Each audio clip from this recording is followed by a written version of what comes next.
Hello दोस्तों, कैसे हैं आप लोग। उम्मीद करती हूँ स्वस्थ होंगे, मस्त होंगे और जीवन में कुछ बेहतरीन कर रहे होंगे।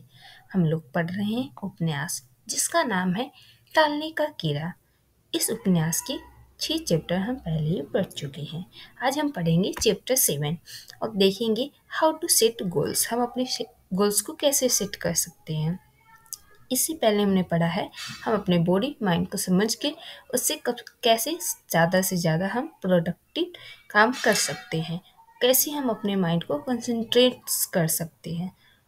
तो चलिए आज हम पढ़ते हैं चैप्टर 7। हम देखते हैं इससे क्या कुछ हम सीख सकते हैं। How to set a goals. तो अब इतना जानने के बाद आप यह जानते हैं कि गोल्स सेट कैसे करें, फिर शुरुआत कहाँ से करें। जैसा कि मैंने कहा था कि केवल ज्ञान लेना ही सब कुछ नहीं होता। ज्ञान पहले स्टेज है, नेक्स्ट स्टेज है उस ज्ञान को इम्प्लीमेंट करना, उसे अप्लाई करना। तो चलिए अब बहुत बातें कर ली, अब गोल सेट करके काम शुरू करते हैं। मैं अब बताने वाला हूँ कि गोल सेट कैसे करें। उसके बाद बताऊँगा कि शुरुआत कहाँ से करें। सबसे टफ और सबसे बड़ा काम शुरुआत ही होता है। उसके बाद तो आपके दिमाग के रिवॉर्ड सिस्टम अपने आप से आगे काम करने के लिए मोटिवेट करता रहता है। और सबसे वाला आलस भी शुरुआत ही होती है। बहुत से काम केवल इसलिए टालते जा रहे हैं क्योंकि शुरुआत ही नहीं की। तो गोल सेट करने के बाद शुरुआत कैसे करें, यह टॉपिक डिस्कस होना बहुत ज़रूरी है। गोल सेट करने के लिए मैं आपको बहुत लंबा प्रोसेस नहीं बताने वाला हूँ। बहुत आसान और छोटी चीज़ें ही बताने वाला हूँ और आसान चीज़ें ही ज़्यादा चलती हैं। Simplicity is the ultimate sophistication. Simplicity is the ultimate sophistication. It is written by Leonardo da Vinci.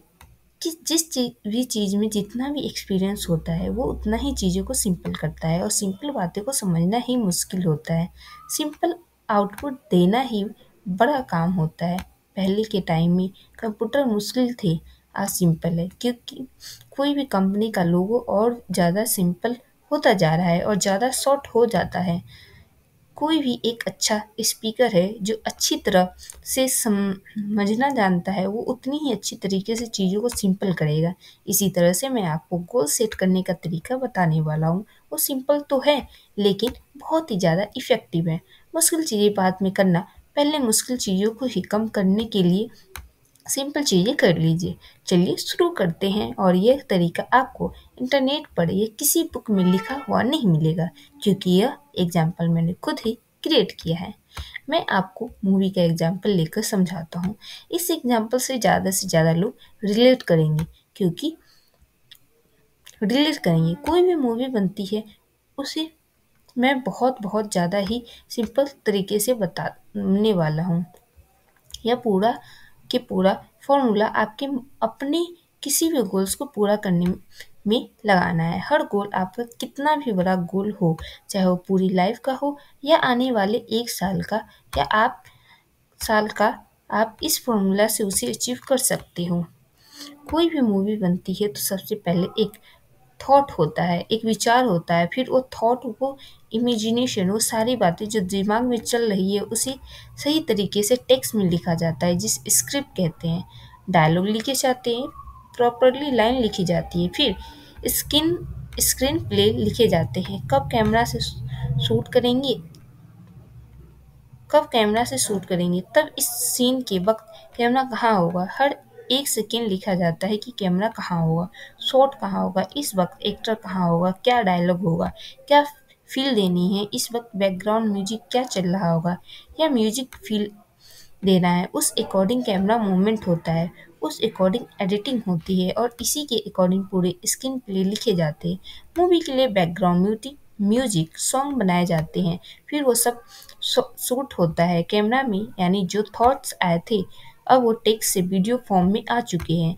अब डायलॉग अलग से रिकॉर्ड करेंगे।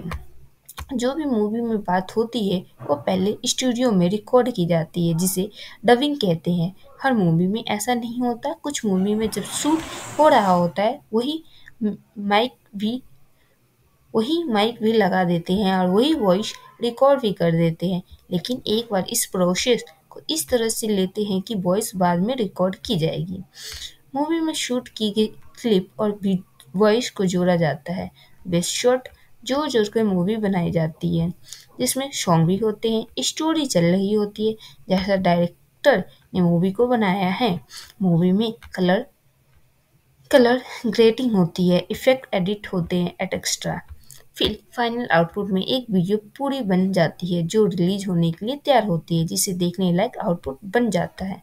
थॉट, फिर टेक्स्ट, फिर वीडियो, फिर ऑडियो, म्यूजिक, फिर इन सबको मिला कर एक आउटपुट बना दिया जाता है। एक गोल अचीव हो गया।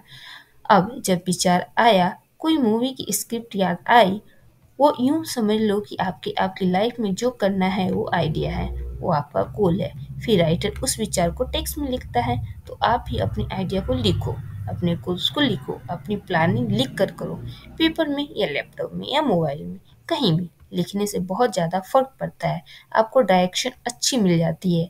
आप अपने आने वाले साल के गोल्स को लिखिए, अपनी ज़िंदगी की फिल्म स्टोरी लिखिए जैसी आपको अपनी लाइफ करनी है। अगर लिखना इम्पोर्टेंट नहीं होता तो मूवी के लिए स्क्रिप्ट लिखने की ज़रूरत ही नहीं पड़ती, क्योंकि स्टोरी तो याद ही है ना।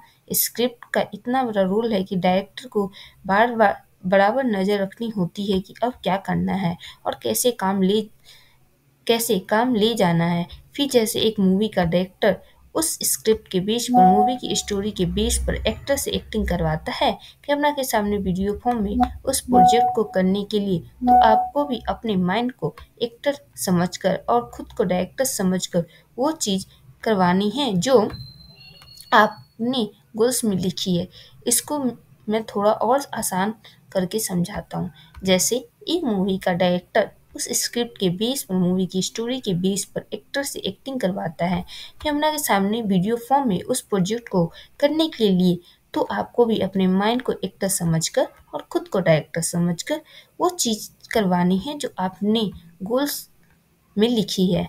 आपका माइंड एक्टर है और आप डायरेक्टर हो, और हर मूवी में डायरेक्टर की चलती है, एक्टर की नहीं। इसी तरह आप अपने माइंड की मत चलने दो, आप अपने माइंड को खुद चलाइए, वरना मूवी बिगड़ जाएगी, आपकी लाइफ बिगड़ जाएगी। लेकिन गोल सेट कैसे करने हैं? आप अपने गोल्स को अलग अलग पार्ट्स में बांट कर मेहनत करो, आपका काम मिक्स्ड नहीं होगा। जब आप कोई चीज़ सॉर्टेड कर लेते हैं, फिर उसमें कन्फ्यूजन कम हो जाता है। जैसे आपके मोबाइल में गैलरी है, उसमें हज़ारों फ़ोटोज़ है, तो उससे अगर आप देखोगे तो उसमें अलग-अलग कैटेगरी बनी हुई है। कैमरा की अलग एल्बम, व्हाट्सएप फ़ोटो अलग, डाउनलोड फ़ोटोज़ अलग। उसे इस तरह से सॉर्ट किए होते हैं, तब ज़्यादा आसानी होती है। गैलरी को समझने में ज़्यादा माइंड क्लियर होता है, कोई भी फ़ोटो ओपन करने में। उसी तरह जब आपको लाइफ के गोल्स को सॉर्ट करोगे तो आपका माइंड क्लियर रहेगा कि पहले किस पर काम करना है और उस वक्त केवल उसी काम पर फोकस हो। जैसे मूवी बनाने के लिए इतनी चीज़ें मिलकर मूवी बनती है, उसी तरह आपकी लाइफ के गोल्स ही बहुत सी चीज़ें करने के बाद अचीव होते हैं। तो वो बहुत चीज़ें क्या है, पहले वो पता करो। अगर आपको एक बहुत अच्छे लेवल का वीडियो एडिटर बनना है तो उस गोल के पहले माइक्रो गोल बनाइए। जैसे वीडियो एडिटर बनने के लिए माइक्रो गोल होंगे, पहले लैपटॉप कंप्यूटर का होना, फिर बेसिक कंप्यूटर चलाना आना, फिर एडिटिंग सॉफ्टवेयर को कहाँ से सीखना, फिर एडिटिंग सॉफ्टवेयर को सीखने के बाद अपनी इस स्किल को आगे कैसे बढ़ाना, फिर उससे कैसे कमाना। यह तो मैंने सिंपल तरीके से बताया है। ऐसे लाइफ के किसी भी गोल को पहले टुकड़ों में बांटिए, फिर एक एक करके उस पर काम कीजिए। छोटे छोटे गोल्स मिलकर एक वो गोल बनाते हैं जो आपको चाहिए। आप केवल वन वे से अपने गोल को अचीव नहीं कर सकते, आपको 10 रास्ते से निकल कर अपने गोल तक पहुंचना होगा। और यह सब पेपर वर्क करो और माइक्रो को भी माइक्रो नीचे करो। जैसे कोई भी मूवी बनाने का एक माइक्रो गोल है शूट करना, तो शूट करने का और माइक्रो गोल है camera setup, location, actors, makeup and acting preparation et extra. अब एक्टिंग माइक्रो गोल का भी माइक्रो गोल है, फेस एक्सप्रेशन, वॉइस, डायलॉग याद करना, बॉडी लैंग्वेज एट एक्स्ट्रा। इसी तरह आप माइक्रो गोल्स की चेन बनाकर पेपर वर्क कर सकते हो। पेपर वर्क करने से आपको माइंड को गजब की डायरेक्शन मिल जाएगी कि शुरुआत कहाँ से करनी है और कहाँ कैसे काम करना है। अब आप भटकते हुए नहीं रहोगे, आपको एक एक चीज़ पता होगी कि क्या करना है, क्योंकि आप ब्लूप्रिंट बनाकर चढ़ रहे हो, और ऐसे में भूल चूक भी नहीं होती, और ऐसे में एक वक्त में सिर्फ एक चीज ही चल रही होती है, क्योंकि पता है सब पेपर वर्क किया हुआ है, तो भूलने का सवाल ही नहीं है, कहीं नहीं जाएगा। अभी केवल एक काम पर ही फोकस करो। समझ आ रहा है ना मैं क्या क्या बता रहा हूँ? पेपर वर्क से आपका माइंड रिलैक्स हो जाएगा कि हाँ, मैंने सब कुछ लिख कर रखा है, मुझे फिक्र करने की ज़रूरत नहीं है कि कब क्या करना है, और मेरा कोई भी काम चुकने वाला नहीं है। सब कुछ लिख दिया है, मुझे बस अभी इस मोमेंट पर इसी काम पर फोकस करना है। और अब बात आती है शुरू करने की, जो सबसे इम्पोर्टेंट पॉइंट है। इसी पॉइंट तक लाने के लिए मैंने अब तक आपको इतना समझाया है। इसी शुरुआत करने वाले पॉइंट को अगर मिस कर दिया तो यह बुक जो आप पढ़ रहे हो एक ना एक दिन भूल जाओगे, और लाइफ वैसी ही चलती रहेगी। सो दोस्तों, उम्मीद करती हूँ आपको ये चैप्टर पसंद आई होगी, और हम कल ये जानेंगे कि हम शुरुआत कहाँ से कर सकते हैं।